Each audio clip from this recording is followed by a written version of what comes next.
आपली आजची गोष्ट आहे तो आणि ती. शेवटपर्यंत बघा, नक्की आवडेल सर्वांना. शहराच्या गोंधळात एक लायब्ररी होती. शांत, साधी आणि थोडी जुनी. त्या लायब्ररीत रोज एक मुलगी यायची, साया. तिच्या हातात नेहमी पुस्तक असायचं, पण तिचं लक्ष शब्दांपेक्षा आठवणींमध्ये जास्त असायचं. ती कोपऱ्यात बसायची आणि तासनतास काहीतरी वाचत राहायची किंवा फक्त पानं उलटत राहायची. एक दिवस काय होतं, तिच्या समोरच्या टेबलवर एक मुलगा बसला, अद्वैत. तो फार बोलका नव्हता, पण त्याची नजर नेहमी शांत आणि विचारात हरवलेली असायची. पहिले काही दिवस फक्त दोघांनी एकमेकांकडे नजर टाकली. कोणतंही बोलणं नाही, पण एक सवय झाली होती. दोघं रोज त्याच वेळेला आणि त्याच जागेवर बसू लागले. एक दिवस काय होतं, सायाच्या हातातून पुस्तक खाली पडलं. अद्वैतने ते उचललं आणि तिच्याकडे देताना फक्त तो एवढंच म्हणाला होता तिला, तुझं आवडतं पुस्तक दिसतंय. सायाने थोडं हसून विचारलं, कसं कळलं? तो म्हणाला, कारण तू ते वाचत नाहीस, अनुभवतेस. त्या एका वाक्याने दोघांमध्ये सायाच्या मनात काहीतरी हललं. त्या दिवसानंतर दोघांमध्ये थोडं थोडं बोलणं सुरू झालं. पुस्तकांपासून सुरुवात झाली, पण हळूहळू विषय आयुष्यावरती आला. सायाने तिच्या भूतकाळाबद्दल सांगितलं, एक नातं जे अचानक संपलं होतं आणि तिचा विश्वासही घेऊन गेलं होतं. अद्वैतने शांतपणे ऐकत होता. तो काही मोठे सल्ले देत नव्हता, पण त्याची साथ पुरेशी होती तिला.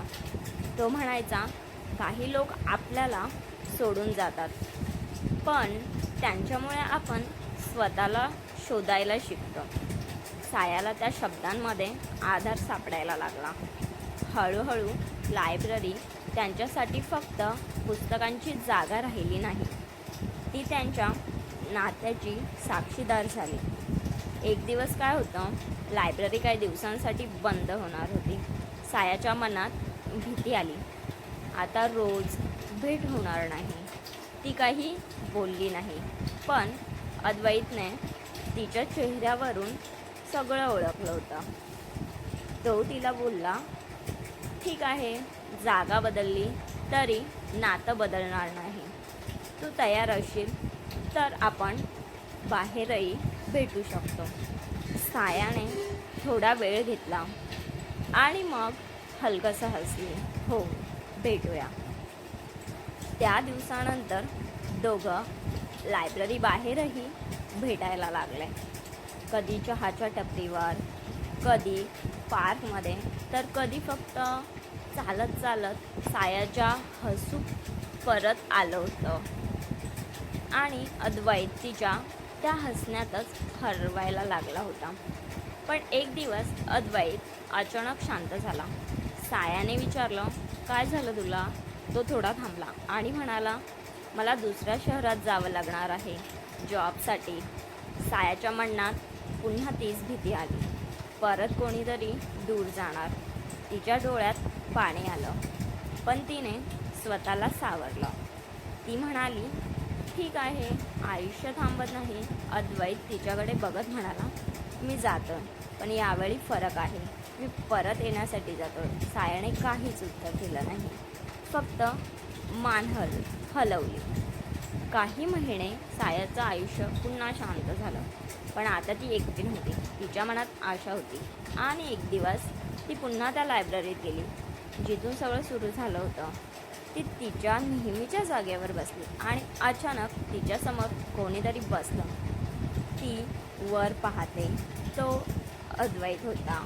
मी सांगितलं होतं ना परत येणार. तो हसत म्हणाला. सायाच्या डोळ्यात अश्रू आले, पण यावेळेस ते आनंदाचे होते.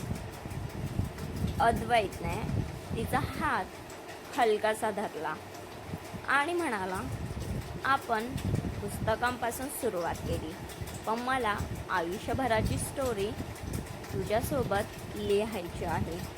तू तयार आहेस का? सायाने हसत उत्तर दिलं, हो, कायमचं. त्या शांत लायब्ररीत पुस्तकांच्या साक्षीने दोन मनं एक झाली. अशा प्रकारे आपली स्टोरी आज संपली आहे. आपले नवनवीन स्टोरी ऐकण्यासाठी आपल्या चॅनलला सबस्क्राईब करा. थँक्यू. लाईक करा, शेअर करा, सबस्क्राईब करा, फॉलो करा.